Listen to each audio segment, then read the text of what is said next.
Buen día, mi nombre es Teresa Vázquez y por medio de esta presentación desarrollaré los cambios políticos y económicos entre los años 70 y 80 en México. Como podemos recordar, de 1946 a 1970, México vivió el Milagro Mexicano, el periodo glorioso que se caracteriza por la estabilidad y crecimiento económico, la seguridad pública, el poder adquisitivo abundante y la llegada del cine, radio y televisión, además de la urbanización del país. En estos años todo era gloria, excepto la falta de consolidación de un sistema político, pues el que imperaba era solo el autoritarismo, simulación, corrupción e impunidad.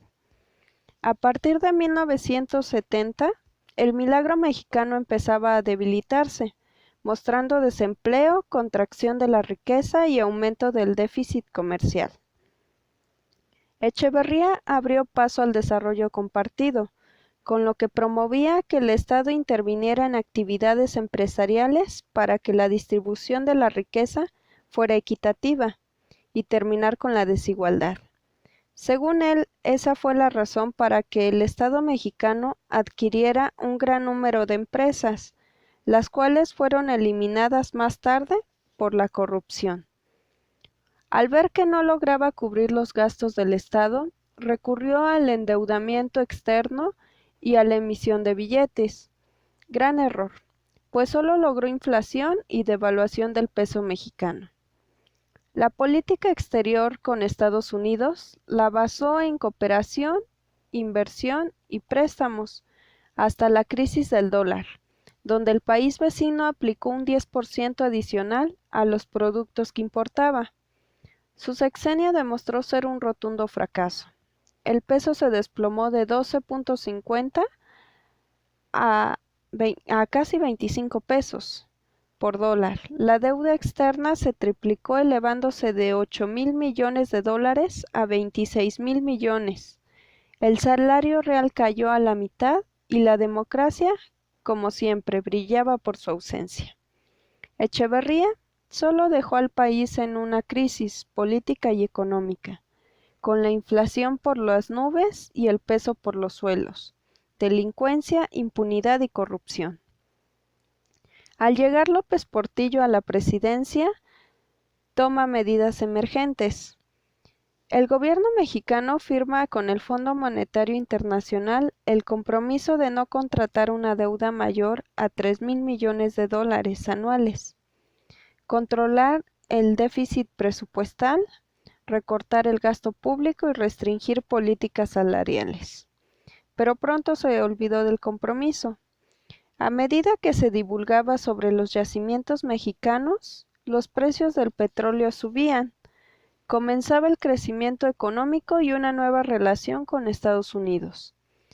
Esto gracias al petróleo.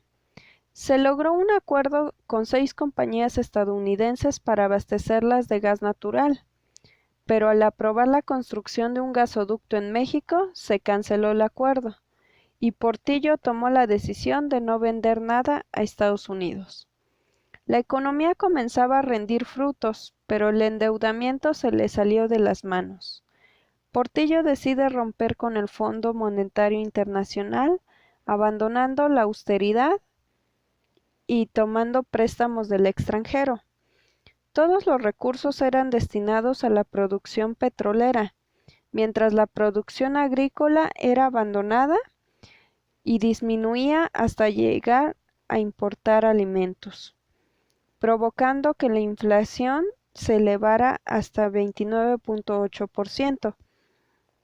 La producción mexicana bajó de 6 a 2,000 millones de barriles en 1981.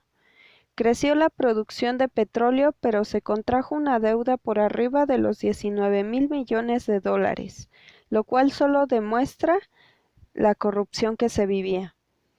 El precio del petróleo empezó a caer y la devaluación estaba muy cerca. Con esto comenzó la fuga de capitales.